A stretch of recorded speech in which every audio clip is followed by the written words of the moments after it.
Welcome to another edition of Tech Bites with Ron Nutter, your home for all things relating to smart home technology. In this episode, we're going to talk about 3 reasons you should have Umbrel on your network. Hi, I'm Ron Nutter, and we're going to be working on this together. For any items mentioned in this episode, there are affiliate links in the description. If you click on these links, I will get a small commission, but that won't affect the price you pay for the item. If you want to get notified when new content is uploaded, please click on the subscribe and enable notifications. Here's what we're going to be covering in this video about Umbrel. In case you haven't heard about it, what is Umbrel? And you may not have heard of this one before. Now, what we're going to talk about next is several of the apps that come as a part of Umbrel that you may find very advantageous in your smart home. The first app is going to be something called Heimdall. It's a network menu system that is so simple to use, you'll wonder why you haven't been using it before now. Now, the next app is going to be something called Uptime Kuma. And it's a basic network monitoring system that doesn't necessarily have to be so basic, where you might just want to check to make sure one of the systems on your network is up with just a ping. You can also check for services, like if HTTP or HTTPS is running. If you want to look at DNS, there's several things there that are really worth taking a look at. And the last time we're going to cover is using Umbrel as a Bitcoin node, and then being able to use it as your own public pool, so that you can have, if you've got several devices trying to mine Bitcoin, you can mine against your local node, and that's one less piece of traffic that's going to have to go out, except for the Bitcoin node itself. If you've not heard of Umbrel, don't feel bad. I didn't know about it until a couple of months ago. First, you're going to say, Ron, what is Umbrel? It's probably easier to say what Umbrel isn't. So far, I haven't found anything that it can't do, and this makes it to a very interesting explanation. It has a very small footprint, so you can take one of these little desktop queued PCs, or if you've got an older PC that is going unused, and really anything that you might have done with it has long since required, newer hardware, this is something to look at. What you'll do is you'll go to umbrel.com, you'll download the ISO image, put it on a flash drive, burn it with your choice of software packages that will unpack the ISO into something that can be booted from. Make sure that your PC is set to boot from USB, and just plug in the drive, watch it boot up, and it really is pretty much just, there's only one thing it's going to ask you to do, but that's nothing that you can't handle, and that's putting a default password in. And you can have multiple user accounts. I mean, you can do pretty much whatever you want to. And you can't get much better than that. Now, once you've got some things configured on it, and I'm not going to take you through a lot of this because you know what's going on in this area, but this is how I'm using it. Now, initially, I started it up as a Bitcoin node because I wanted to have some of these single board computers that will mine Bitcoin, but I didn't want to use somebody else's pool because, they're going to get a cut of it, and I would rather have all my devices point to a local source, and that way I've only got one device going out to get the Bitcoin information, and everything else is local traffic. So especially if you're on a slower connection, that is going to be something that's worth taking a look at. Now, we're going to go kind of behind the scenes here. Now, when you first get into it, it's not really going to have anything to do. Duh. But if you go into the App Store, this is where the fun's going to start. Because they've got things pre-categorized. So that's great. You can do anything you want to. Now, in terms of the hardware, I've got this running on one of these little desktop cubes. It's got 8 gigs of RAM. Now, you can do this on, say, a 256 gig, maybe a little larger, depending on what you want to do. But you may need more. For example, I'm running a Bitcoin node. To keep from having to reinvent things as the database grows larger, I went for a 2 terabyte SSD. That way, by the time it starts to get full, I'm probably going to have to replace it anyway, because it may very well wear out. So you'll need to, before you get too far down the primrose path, you'll want to make sure that you're sizing this properly. Some of the devices are not going to be that big. You may decide that you want to have a very large drive. It just depends when you start getting into things where you can send media out to your TV and whatnot. And that's when you're going to need more storage. Now, for example, we'll look at Bitcoin. So these are all the things you can do with Bitcoin, and it really is, you want to do some research and figure out what's going to work best for you. The Bitcoin node was click, and see, it already says open. That's because I've already got it installed. All I did was install that. The beauty of Umbrel is that it has things pre-configured, so minimal muss and fuss for you. Now, if you're going to do Bitcoin, now we'll save that for later on in the video. But you see where this is going. It's a very sophisticated system. This means I've got it configured for Wi-Fi. So if I were to lose my Ethernet connection, my wired connection, that this would be in place. And when you install the apps, you'll get an icon here for each app from the main panel. And it's this. I can't say enough about this. This is very interesting. But we're gonna show you how you can get it to be very utilitarian, very little footprint on the network, very low power usage. The first thing we're going to talk about is something called Heimdall. And this is another one of these little hidden gems that's available on the Umbrel platform that once you get used to using it, you're going to love it. Now, not all devices, depending on how fully implemented their IP stack is, can you find them by a name if you're not running local DNS. And even if you are running local DNS, if you're like me, you sometimes have a variety of devices going in and out. Well, that means you got to upkeep the DNS server that's probably on your router, or if it's a separate device, that's fine too. And if you don't have the link in place, and which is not possible with some systems, to where when a new IP address is enabled, that it automatically tells the DNS server about it. So there's kind of you can see where it can be a mess. And then if you don't remember the IP address, well, then you have to go look up into the DHCP tables on your DHCP server to see what IP address it had. And it can be a real pain. This is where Heimdall comes into place.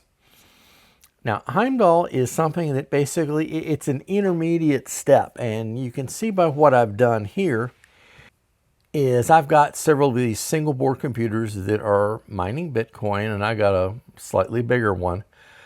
And this is where this kind of thing becomes really handy, because the IP stack that's on the bit axis doesn't understand multicast DNS. So if I was to type bitx-1, I wouldn't get any response. But when I go to an entry where I've created it within Heimdall, and the reason I put the IP address here is simple. I don't want to touch my DHCP server any more than I have to. And if this entry quits working, well, then I know what address I'm looking at it to be at, which helps me troubleshoot things on the DHCP server. Now, the DHCP server will know this name. So that's easy to figure that out and go on. And you don't have to click that. You can click anywhere on here. You can see it on the bottom. It's going there. And then it's one simple thing, and that's it. You're up, you're running, and you don't have to worry about getting into it. Now, you're not limited to just local hardware devices. For example, there is, I've got my Unraid server on it.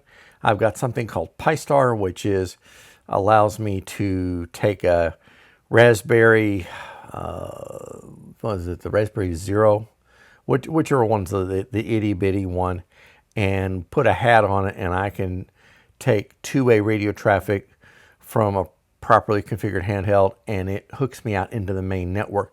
So if I'm some distance from a repeater, I can still get in. Not a problem. There are other things like something called Acurus that I'm involved in, and it's where this is your way of pooling together smartphones. So that's just another way to make things easier. Now, here's where some of the hidden gem comes into the mix. You notice that I've got public pool status. Well, I'm running an additional service on here for Bitcoin that if you call up just the report, I'm pulled up the wrong report. This is one where I can see individually what's going on with each of my Bitcoin devices that are configured and see what's going on. Now, take a mental snapshot of that, and we can go over here we'll go back to the Umbrel tab, and we'll pick up public pool. Now, if I run it from there, I haven't told it what my Bitcoin address is, so I'm getting a different kind of a summary view of things. So you get two different ways to report. And that's one of the things that Heimdall will help you with, is that you can do these kinds of things where if there's a link where you have to have your user account on the URL line for it to respond one way, you can do that with Heimdall. So it's just a very useful situation, and that's not the only thing. When you go to configure something, we'll go to application list, and you can see if it's something off network, then you'll see it with this kind of an entry. And if we do the hardware devices, now these are ones that do not support multicast DNS. At least for me, it hasn't worked. So this way, you just put that in there, and on the name, I will put the IP address, like I said before, as well as what the name I want to know it by, and that way it's there. So and especially when you get into a long URL line, then that's going to be something that this becomes even handier. Now, let me show you a little trick here. First, we'll go back here and come on here. Where are we looking at? That's right. I forget the wrong tab. Okay, now if we go back to the home dashboard, this is the way it looks right now. We'll take a mental picture of that. And what we'll do here is then I will click on add, and I will call this firewall. And it does tell you down here, you got to put in the HTTP or HTTPS, otherwise it's not going to work right. So we'll play nice, 10.0.1.1, and we'll save. Okay, see, now it's put itself, at some point here on the dashboard, but I may not want it there. Well, there's no way to really drag it around. You try to drag it down, it's not going to work. But as they say, hang on, there's more. If we go back to this one where it says reorder in pin items, we'll go down here and we'll just drag this down here. We want it to be the last entry. So that's fine. Don't have to click save or anything. We'll go back up to our application list. Now we will there we go. We go back up that top one. And see, firewall's down here on the bottom. That makes it that much easier to do. So this can be like a network menu system, and it's very low demand on the processor, so you don't have to worry about having a beefy system there. I've been able to run this on my NAS, but the problem is if the NAS is not on, the menu is not going to work because I don't always leave my NAS up. And this way, this is something because of the Bitcoin node that it will always be on. Otherwise, none of these little gentlemen will be able to get the information they need for the next Bitcoin parcel to be worked on. So this is probably the thing I started using the most, and it's been nice. It definitely makes things a lot easier because I don't always remember the IP addresses of things or have to go through the browser to figure out what I did. So this is very straightforward. No charges on this one. It's just part of the App Store. I don't know about you, but sometimes, especially in the aftermath of a power outage, even if it's a fairly brief one, I may not have all my devices up, and it's kind of a pain to have to go around and check everything or have to remember to test everything on the network. Or if I have a service stop or fail for some reason, not getting a warning as to a particular service on a system has gone down. Now that's, I've heard two terms: network monitoring system, which is what I think this more comes about, or network management system. It's all on your approach. The caveat is with both of those options, they can be rather expensive because a lot of them there's not the options that used to be free. The ones I was looking at before starting on this video are not free anymore. And this one is just the basic. It's Uptime Kuma. It is just the basic of you can do things for, okay, is the device responding to ping?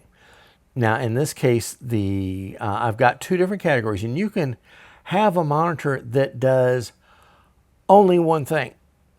And in this case, I've broken mine up so that on the system that I'm using Accurast on, which is about 10 smartphones, I'm looking at just a ping because I just want to know that they're up. Now, if they don't respond for some reason, like they've just done an automatic update or there's another problem, this is when that's going to come into play. I've got to take some time, and you can do custom pings, and this is more of the details, not custom ping, but if you do, let's go to new monitor. Okay, here we go. Now we can do monitor type, so it can be, you can check for a specific TCP port if it's active. Now here's the kicker, and I'll pick on DNS because I've had this one actually happen to me.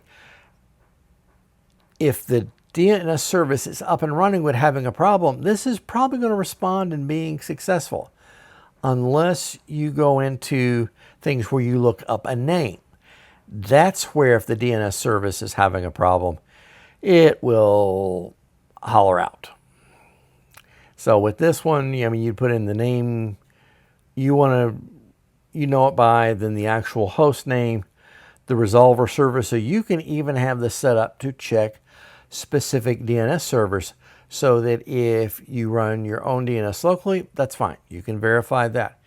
If you're using your if you're using your ISP's DNS, please tell me that you're not. You can see if they're having a problem. Although even if you're having your DNS zone information hosted somewhere else, you really should. Then you can tell intermittently if there is a failure, or if you've changed the record on the master DNS server, wherever it happens to be, you can tell when it's starting to work locally, because then the alarm should stop if you put something on the local DNS service or on the one at your ISP. There's a lot of troubleshooting you can do with this. So with this one, I'm doing just ping to a bunch of devices. Occasionally you'll see one fail, If one of the devices get busy, well, let's face it, these are not the fastest processors, so you'll get some timeout messages. So that's where you will see some things like, ping didn't respond. Well, that was at 1 o'clock in the morning when my firewall reboots by design. And so it starts telling you when it had a problem. It gives you a lot of information to work with. I have had some of the smartphones that are running Accurus that occasionally will do this. They will act like they're not responding. But what's happening is it's going to actually tell you that, it's still working. It just didn't have enough resources left to respond back to this monitoring package. And this is why I wanted to break things down. So on my little single board computers that I'm mining Bitcoin with, and no, I'm not going to get wealthy. I'm just doing it for the mental exercise and having fun. Which if you're looking at something, look at something called solo mining. You've got a chance. Well, it's like winning the lottery. You can't win the lottery unless you buy a ticket. And with this, because I'm doing my own local Bitcoin node, that gives me another way to participate with it. So with this one, I'm looking at Bitcoin, HTTP, and then I've got ping. I did those separately because when I was first firing this up, I was concerned about trying to put things in all at one. Now I could have done Bitcoin dash whatever the host is, and I could have put HTTP and ping in the same monitor. There's no right or wrong way to do this. So if you see down, if maintenance, that one I've never dealt with. Unknown, I think, is if it gets confused. Not sure why pause is there. But this is something that gives you a way to kind of on a surface level, kind of watch what's going on. So this is it's a handy little system, especially on smaller networks, or if you want to monitor the main things. Like, for example, we'll do monitor, and I will do ping, and then we'll call it firewall, and host name. Here's what the deal is. Since I'm not running local DNS, then I will put in the IP address, and if you can define these all the monitors individually, and then if you put them into a group, see, that's where you see all these other ones over here. I've just put them in groups. So it's just a matter of making this viewable over here. So we'll come here, and it says adding successfully. It says firewall up. So see, I could add another one. Okay, and we'll do this. All right, and then we'll come down here, and we will put it into, I've got to add a new group. All right. So we will add a group here, and we'll just call it firewall.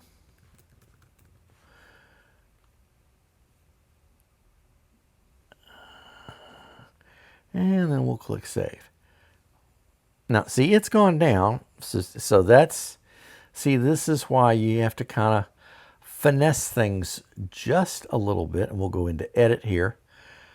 And if we tell it what service, no, it's not. Okay, I'm trying to edit the category, not there. So we'll just go into here we go. Helps if you edit the right thing, doesn't it? Okay. And okay. Well, let's go back here. That tells me we've got to look at, okay, let's look at, since it's trying to go in with HTTPS, we'll go in, and this is where it's going to take a little bit of digging here, and it still doesn't like it. So there's going to be, this is where you're going to have to get a little, under the hood and figuring out what is going to work. You can see you can easily take things out that you put in. And then we'll delete firewall again. Yes. Okay, so we've got all that. So really, this is a very versatile little system. It's something that I've been using more of because if something's not working right, I kind of want to know where the problem is. And I could do some things like testing, pinging things off-site. Doing DNS testing is very simple. There's not a wrong way to do this. It's just a matter of how you want to go do it, and it's going to be something that's going to be very useful to have. I've saved Bitcoin to last because not everybody's a Bitcoin person, and for those that are not, I understand if you're not interested in this video at this point, but this is something that is I've become very interested in it.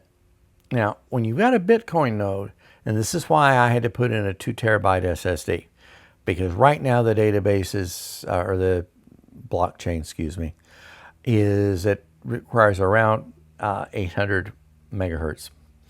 800 gig, excuse me. I'm getting terms twisted around today.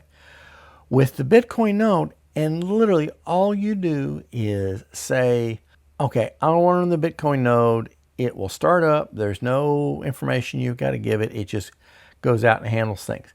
What it will start doing is as it comes through the different blocks, it will tell you, okay, this block just arrived.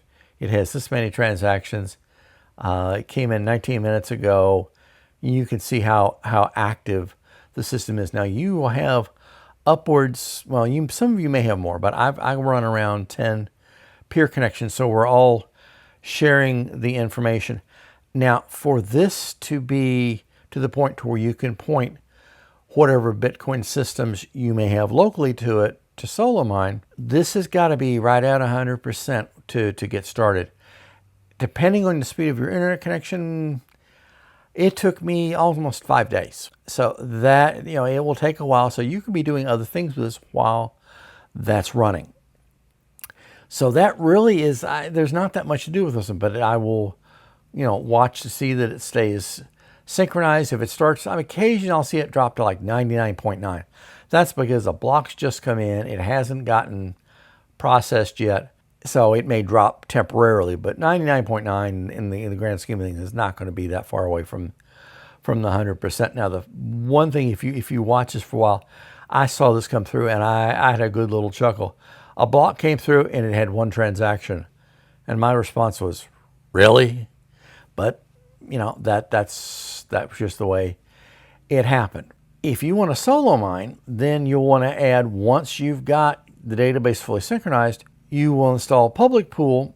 And this tells you how you've got to point your local Bitcoin systems to it to be able to talk to it. And then you'll see the activity that's going on with that. It will even, when possible, categorize the devices, which is, interesting little thing to do. Not something that I would go out and worry about. Now, if you want to see what miners are chewing through the information at a pretty good pace, you can go down to the high scores. And at this point, one of the systems I've got, which is a NerdQX++, it has, this is the level of difficulty. And that is just an indication of, the short story is, have you hit a block or not? And when you do find a block, and you may find one tomorrow, and it may be 6 months, it may be several years from now. There's no way of telling. Again, you can't get paid if you don't play. And I love watching this just as a student of statistics.